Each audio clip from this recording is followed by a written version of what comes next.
Olá, seja bem-vindo a este nosso encontro. Hoje, nós vamos mergulhar em um dos mistérios mais profundos da nossa fé e da nossa vida.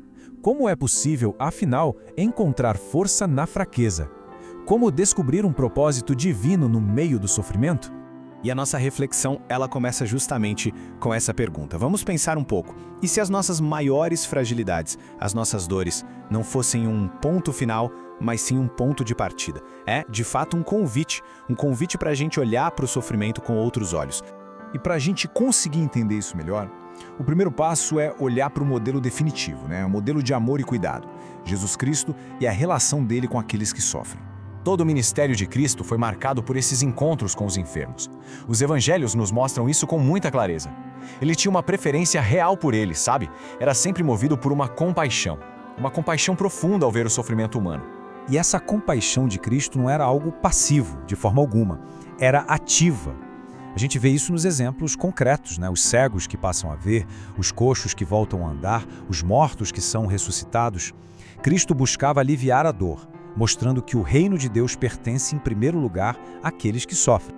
Mas veja bem, cada milagre físico apontava para algo muito maior. Era um sinal visível da cura espiritual que Cristo veio trazer para todos nós. A salvação das almas, a verdadeira libertação do mal, do pecado. Agora, vamos avançar um pouco e ver como essa missão, ela não terminou com Cristo. Não, ela continua através do seu corpo, que é a igreja. Essa citação da Lumen Gentium é de uma força tremenda. Ela nos mostra que cuidar dos enfermos não é uma atividade opcional, sabe? Não é algo extra. Faz parte da própria identidade, da essência da igreja. É sobre ver e servir o próprio Cristo ali, nos mais frágeis. E como é que a gente traduz isso na prática? Não é só com grandes gestos, não. É com ações concretas de amor. A companhia, a visita, o cuidado para que a pessoa descanse, tornar o tempo com eles agradável e, claro, ajudá-los a santificar a sua dor e, o que é crucial, garantir o acesso aos sacramentos. Santo Agostinho resume isso aqui de forma magistral. A misericórdia não é só um sentimento, é uma ação cheia de delicadeza e humanidade.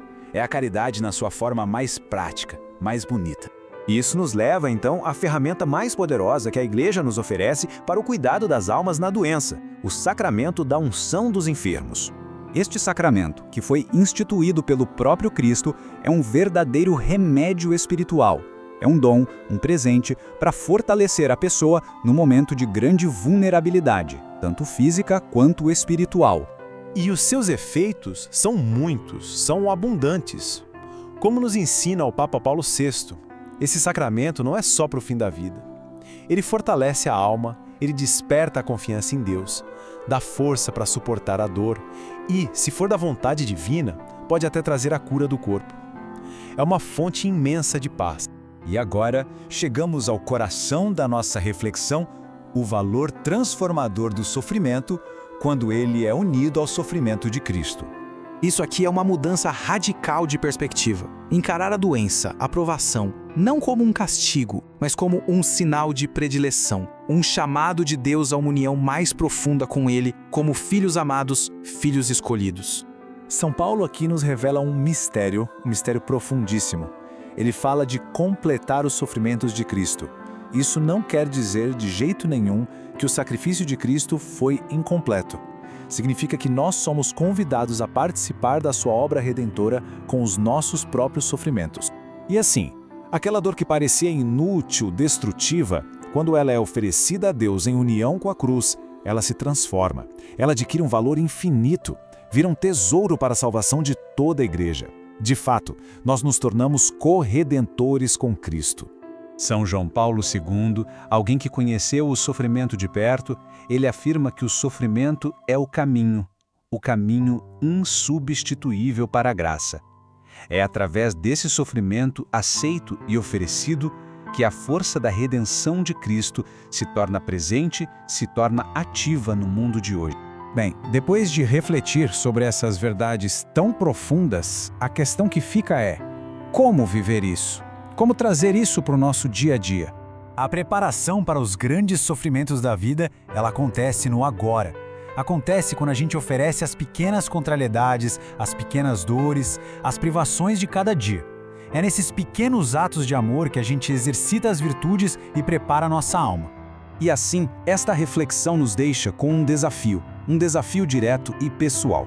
A teoria precisa se tornar vida. A compaixão não é um conceito abstrato. Ela tem rosto, ela tem nome. Fica a pergunta para o nosso coração. Hoje, em quem a face de Cristo se revelará para nós? A quem ofereceremos a nossa compaixão? Que esta meditação nos mova a uma ação concreta de amor, transformando a dor, a nossa e a dos outros, em um tesouro de graça. Louvado seja nosso Senhor Jesus Cristo. Para sempre seja louvado.